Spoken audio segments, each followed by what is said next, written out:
तो आज हम सिक्किम के एक स्कूल की एक ऐसी केस फाइल खोलने वाले हैं जो एक आम से हाई स्कूल के गलियारों से शुरू होती है और एक बहुत ही अंधेरे और परेशान करने वाले रहस्य पर जाकर खत्म होती है। इसमें हर सुराग बहुत अहम है।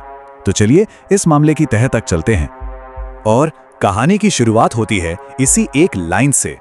ये एक चेतावनी थी जो हेमंत नाम के एक स्टूडेंट को दी गई थी, और बस यहीं से उन अजीब घटनाओं का सिलसिला शुरू हुआ जिनका कोई मतलब ही नहीं बन रहा था।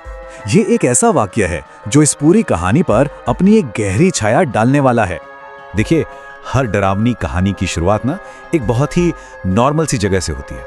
हमारी कहानी भी सिक्किम के एक बिल्कुल साधारण से हाई स्कूल से शुरू होती है, जहां सब कुछ एकदम वैसा ही था जैसा होना चाहिए, जब तक कि ऐसा होना बंद नहीं हो गया। तो इस मामले के जो मेन किरदार हैं वो हैं हेमंत और उसकी गर्लफ्रेंड। वो लोग 11वीं क्लास में एक नए स्कूल में आए थे, हमेशा साथ साथ रहते थे, नए दोस्त बना रहे थे और उनकी दुनिया एकदम परफेक्ट थी। उन्हें इस बात का जरा भी अंदाजा नहीं था कि उनकी इस खुशी पर बहुत जल्द किसी की नजर पड़ने वाली है। और फिर स्कूल के इस नॉर्मल से माहौल में एक एंट्री होती है।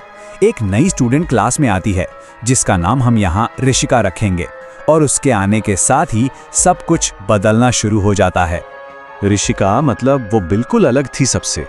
जहां पूरी क्लास आपस में घुलती मिलती दोस्ती करती, वहीं वो हमेशा चुपचाप सबसे अलग थलग रहती थी। बाकी स्टूडेंट्स ने उसे अपनी बातों में शामिल करने की बहुत कोशिश की, लेकिन उसने किसी से भी बात करने से साफ इनकार कर दिया। वो सिर्फ शर्मिली नहीं थी, उसकी मौजूदगी में कुछ ऐसा था जो सबको खटकता था। और ऋषिका की ये जो चुप्पी थी ना, वो एक दिन टूटी। लेकिन ये कोई मामूली लड़ाई नहीं थी। उसने दूसरी लड़की की नाक पर इतनी बुरी तरह से काटा कि उसकी खाल लटक गई। ये उसकी क्रूरता का पहला संकेत था, और पूरी क्लास सचमुच हैरान रह गई। किसी ने सोचा भी नहीं था कि जो लड़की इतनी शांत दिखती है वो इतनी खतरनाक हो सकती है। और इस खतरनाक हमले का नतीजा क्या निकला? कुछ भी नहीं, जीरो। उसके अमीर माँ बाप स्कूल आए, पैसों का जोर दिखाया और सारी प्रॉब्लम जैसे गायब ही हो गई। इससे एक बात तो साफ हो गई थी कि स्कूल के आम नियम कायदे ऋषिका पर लागू नहीं होते थे। वो जो चाहे कर सकती थी। अब कहानी एक बहुत ही अजीब मोड़ लेती है। अब तक जो खतरा फिजिकल था वो अब साइकोलॉजिकल होने वाला था, क्योंकि ऋषिका का ध्यान अब एक नए टारगेट पे टिक गया था। ऋषिका ने हेमंत को घूरना शुरू कर दिया, मतलब लगातार बिना रुके। जब हेमंत ने उससे पूछा भी तो उसने कुछ नहीं कहा, बस एक अजीब सी मुस्कान दी और वही रहस्यमयी चेतावनी दोहरा दी।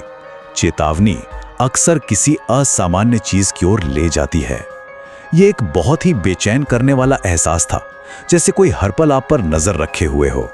तो यहाँ एक सवाल उठता है, आखिर वो ऐसा कर क्यों रही थी? क्या ये बस एक तरफा प्यार था, या इसके पीछे कुछ और, कुछ ज्यादा ही भयानक चल रहा था? आखिर उसका इरादा क्या था?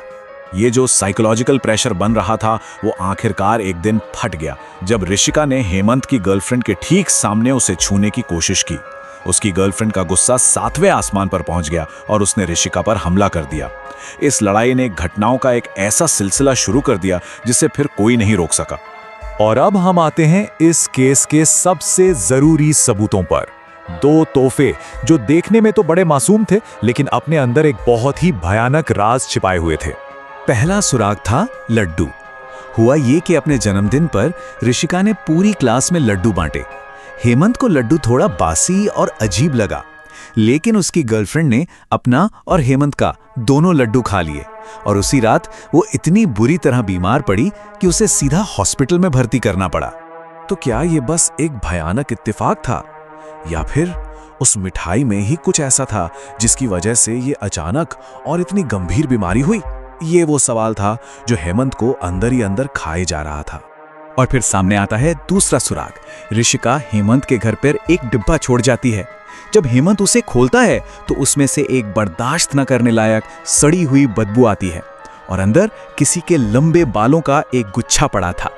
जब हेमंत अपनी बीमार गर्लफ्रेंड से मिलने हॉस्पिटल पहुंचा तो सारी कड़ियां जुड़ गईं। उसने अपनी गर्लफ्रेंड को उल्टी करते हुए देखा, और उस उल्टी से जो बदबू आ रही थी वो बिल्कुल वैसी थी जैसे उस डिब्बे से आ रही थी। वही घिनौनी अजीब सी गंध। अब कोई शक नहीं बचा था, ये सब कुछ आपस में जुड़ा हुआ था। अब सारे सबूत हेमंत के पास थे, तो वो सीधा ऋषिका से बात करने पहुंच गया। लेकिन वहां जो हुआ वो बिल्कुल भी नॉर्मल नहीं था। वो अलौकिक और भयानक था। जैसे ही हेमंत ऋषिका के सामने खड़ा हुआ, उससे एक बहुत ही अजीब और डरावनी सी फीलिंग आई। उसे ऋषिका पर हमला करके उसका खून पीने की इच्छा होने लगी। ये एक ऐसी भावना थी जो इंसानी नहीं लग रही थी, जिसे वो कंट्रोल नहीं कर पा रहा था, जैसे कोई बाहरी ताकत उस पर हावी हो रही हो। और तभी ऋषिका ने सब कुछ कबूल कर लिया। उसने साफ साफ हेमंत को बताया कि वो उसकी गर्लफ्रेंड को रास्ते से हटा देगी और फिर काला जादू करके उसे हमेशा के लिए अपना बना लेगी। ये एक सीधी डरावनी धमकी थी और उसके तरीकों का एक खुला इकरारनामा। उसने जिस चीज का नाम लिया वो था काला जादू, एक ऐसी प्रथा जिसमें बुरी नीयत से अलौकिक शक्तियों का इस्तेमाल किया जाता है। और इसी के साथ इस केस के भयानक सुपरनैचुरल पहलू पर भी मोहर लग दी।